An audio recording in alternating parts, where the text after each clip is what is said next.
და ნამდვილად ჩვენ რომ მოვალთ ხელისუფლებაში ეს მოწმენდა საქმეს არ შველის ეს აუცილებლად უნდა ამომედა ახლა თვითონ დააფიქსირებენ მაგერ აი ამ შნურს ოდგალდება შეიძლება მოკლე ჩართვა მოხდეს და რა ვიცი ვიჭირავდნენ და მე ვიცი რომ ახლა გამოყოფილი ამუსორებს ჩვენ კი არ ხურით ასე მოაქვენ აინა ჩვენი პრობლემა არის ამ არხის დახურვა. ქვეწამავლები ძალიან ბევრი გაშენდა, ბავშვებს გარეთ ვერ ვუშვებთ.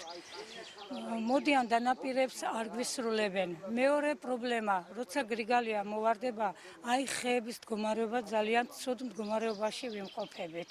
ვართ ცუდ მდგომარეობაში. მუსორის ფულს ვიხდით, არ არის პრობლემა. ერთი ურნო მოგვიტანონ ან მაშინა გამოხონ რაღაცა რომ ჩვენც იმდაგვარად მივხედოთ საქმე. მოსახლეობას უპირდები რომ ვიქნები შუამავალი ამ ხალხის გულისწყებელს გავითვალისწინებ, მივიტან მთავრობამდე თვითმმართველობაში დადგება ეს საკითხი, რომ ეს პატარა მონაკვეთი, რომელიც დღეს არის მოუწესრიგებელი, მოუწესრიგდება ამ ხალხს და ხალხს შეექმნება უსაფრთხო გარემო იმისათვის, რომ ნორმალურად იცხოვრონ.